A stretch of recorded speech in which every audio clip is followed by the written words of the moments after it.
Right, what is going on, guys? So my most popular video was a Premiere Pro CS6 tutorial. Now I wasn't that big a fan of it because it kind of dragged on a lot and I didn't really get to the point. It wasn't a very successful video in that respect, but people loved it, they keep on commenting on it, and I want to do a new one with Adobe Premiere Pro CC. So this is the Creative Cloud version, the newest version, kind of subscription based one, and I'm going to give you a basic walkthrough and color grading session for this program. So to make a new project, we're going to click on New Project, funnily enough. Right, let's click on that, and we need to make a project name. So I reckon Fun Stuff will be good. So click OK, and it will go into the program. So it looks really blank right now, and that's because in CC, different from CS6, it kind of starts without a sequence, which means basically it's blank. So to create a sequence, I'm going to go to File, New and Sequence, and for my camera I used a Nikon D3100, so I'm going to use a digital SLR 1080p 24 frames per second preset. So this is for cameras like that Nikon camera I used, the Rebel T2i, T3i, T4i, T5i, they're very popular cameras in this kind of respect for filmmaking, and those kind of cameras, D800, D5100, D5200, all these cameras, that is the one that most people use. Now if you've got a different camera, say like a Red Epic cinema camera, it's about £50,000, yeah, you can use 5K footage, you'll be using that, but I doubt people using this tutorial will need that at the moment. But if you're using a point and shoot camera, we're going to be going to the DV NTSC widescreen 48 kHz. That will be what you'll be using. That's a safe option for small standard definition cameras. But here we're going to be using this one. If you want to get more advanced, just check your settings and check the frame rate. This is the frame size or the pixels. So that's full HD, and that all looks lovely. Just going to click OK, and you see now it's opened out and it has got more features. So we have the timeline here. This is where you're going to edit, cut, and kind of align your clips. You're going to sort them out on this timeline. That's what it's used for. This is the preview window. When we've got a video up, you'll be able to see it and preview the video, funnily enough, yeah. So this is the effects bar and so on, but we're going to kind of hurry up a bit. So if you click on the project bin, I suppose you call it, and right click and import, we're going to find our footage. So I'm sure you know how to use Windows Explorer. Yeah. Okay, so we're going to find the footage. This is mine, shot on that camera I told you about, the Nikon D3100 in Bruges. This is the famous boat trip which goes through the city on the canal. It's fantastic, and well, I wanted to edit the video for it. So what I just did there, without telling you, it's very naughty of me, using the plus and minus keys you can zoom in on the video. It doesn't change the clip duration, all it does is just zooms in. And you can also use this tool here to do exactly the same thing. It's quite important just to be able to see it, it's not getting too small, you know. So this red line, this is going to be where you skip through your clips, like that. If it's really slow at this point, head over to here and make sure the resolution is at lowest. That helps your computer kind of process the video preview and not get bogged down. Now if it isn't playing at all smoothly, then that's about as good as it's going to get, so I'm sorry about that. Now then, I want to find the start and end point of my clip. So say if I want to start it here, just when the boat comes in, I'm going to either click from the start and drag that in, and that's cut it, or Control Z will go backwards, by the way, or I can hit C to get the eraser tool up and click where I want it to cut. It split it in half, you see, and we're just going to highlight the section we don't want and click delete on our keyboards. Now it's very important that you see there's a blank space here. You don't want that. You want to drag the clip back to the start again, and same if you want to edit the end of it. Say I want it to stop there, just drag it back again and that will cut it. So you can see what you've done there. That's lovely. Now, I shot this flat on my DSLR, which basically means I've made the footage deliberately dull and colourless so I can change it in post, which was what we're doing right now. This is just it's good practice to do this, and I'm going to show you what I do. So if we go to Effects panel and Video Effects, now this is the thing, I use Magic Bullet Suite to sharpen, denoise and so on, as well as colour grading. So I'll be using Color Steiner 2, so just click and drag over onto the clip. But if you don't have that, because it does cost, you're going to have to use Color Correction, scroll down, and the Fast Color Corrector. But it's very, very similar, just it looks different, okay? So we haven't put that on, we've just used the Color Steiner one because that's what I prefer. Scroll down, you have a good look at that, that's what we'll be using.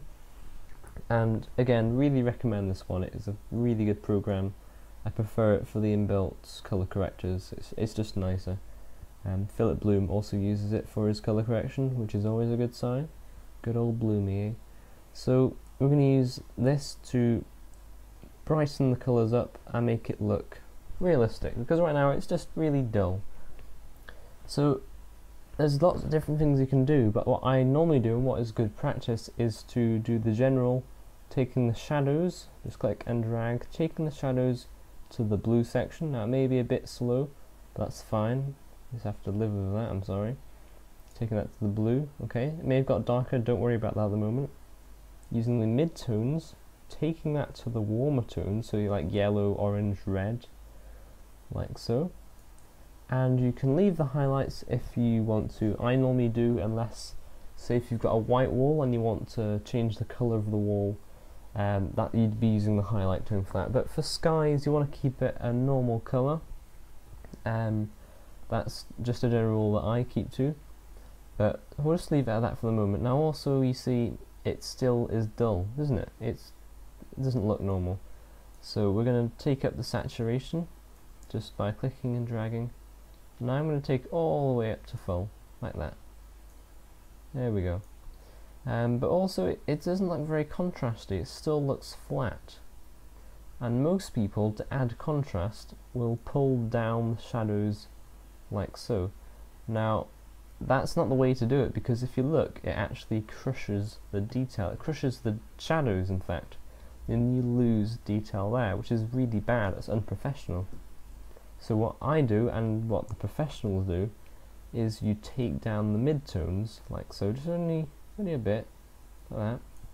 Notice it gets darker, that is fine, because you then correct it using the highlights, like so. So use the highlights, and we're just purely using it to get the right exposure. Now be careful not to clip any of your highlights, which means basically don't have it too bright, because then you'll lose detail in the highlights. Okay, so that's looking a lot better now, and if you want a comparison of how it looked before, just go back up, and this normally shocks people, it shocks me, because you're going to forget about how it used to look. And next to the Color Steiner there's an FX button. Click that, and that's what it looked like when we started. Quite amazing, isn't it? Tick it, and that's where we've got to. So it's really quite nice. If you do notice, say if you wanted to zoom in on the picture, just check things, go to fit and choose your zoom percentage. I'm going to choose 150, and click the H on your keyboard to pan around the image. So I just want to check something here. You see that's a shadow there, it's a blue shadow thanks to our color correction, that's fine. But if we toggle this off, we have actually lost the detail. There used to be bricks there. We don't want to lose the detail, so what you can also do is bump the exposure up in the shadows a bit, and see that's coming back again quite nicely, and we've got the detail back from how it used to be. There we go, toggle, it's back how it used to be now. So if you want to get back to the same zoom, go back to fit, and I'll toggle our settings back on again. But we have lost a bit of contrast, so remember what we did to add contrast? Simply go to the mid-range and take it down again, and we've still got the full dynamic range and it looks lovely. Now another popular thing that people want to do is make it super widescreen, so i.e. black bars across the side, or the top and bottom. Now in my last tutorial I mucked up because I told you to get a printout of black and white bars and simply put it over the top. That was a load of rubbish, I'm sorry for that, and people keep on asking. I'm sorry, leave it, okay? If you want to add black bars, go to File, New, Sequence, so remember we did this before, and go back to your preset again, but then go to Settings, and this is going to depend on the resolution of your camera, but say if it's full HD like mine, go to Horizontal, no, got that one wrong again, Jason, okay, go to Vertical, and change it to 800, and notice when you click off, it changes it to 12 by 5, that is anamorphic ratio film. So that is basically anamorphic comes from an anamorphic lens which is stretched to the super wide viewing angle, which is 12 by 5. So if you're using 720p, I'd recommend 5 or 600 pixels vertical, and same, I'm sure you can work this one out, just get the right ratio. 12 to 5 is ideal. And click OK, and you notice it's add a second tab. This is sequence 2, that was what we worked on before, and this is the new one. See, it's a really wide box there compared to the last one. So you think, oh, I don't want to do all that again. That's fine, you don't need to. You just click, copy what you've just done here, go to sequence 2, and use Control V on your keyboard to then add it back in again. And you see it has now made that widescreen, which is lovely. And also, if you go to motion up here, expand that, you've got room to crop it a bit. So there you go, you've got a better view now. One more thing, if you zoom in again, remember how you zoomed in? Go to 150, that's what I normally use. And the detail's actually quite soft. That's because when I shot it, deliberately took the sharpness down to avoid some complicated things which I'll talk about later in another tutorial.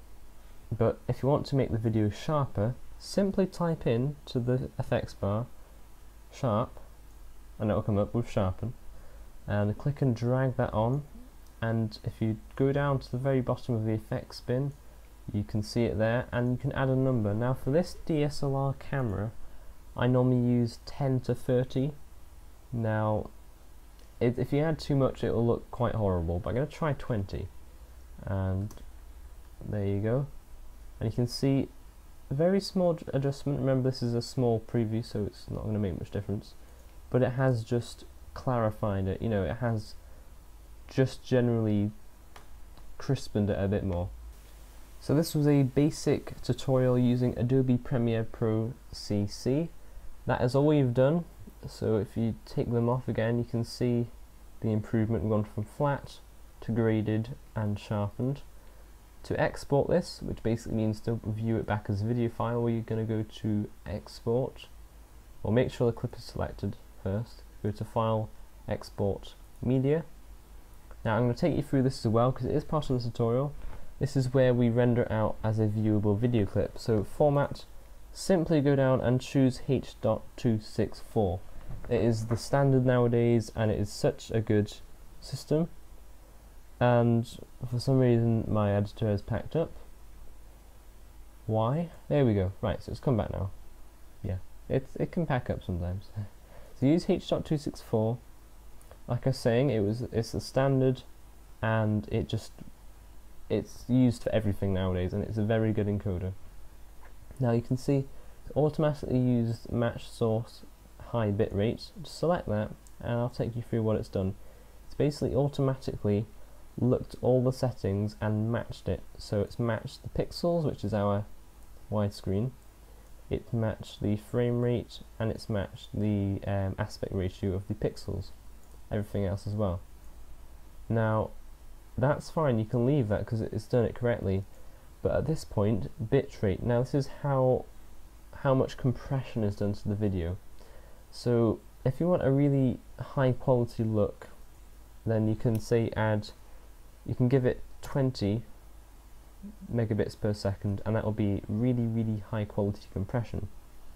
But it's a big file size for this clip, 15 megabyte for a 6-second clip.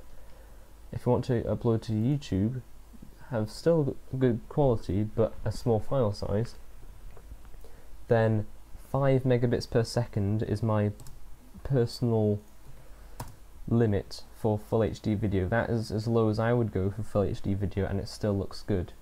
Like I said, please, comment, subscribe, follow me on Facebook. I've got a page for that, I update regularly for that, and Twitter. I also tweet out things for the channel, and I will see you soon.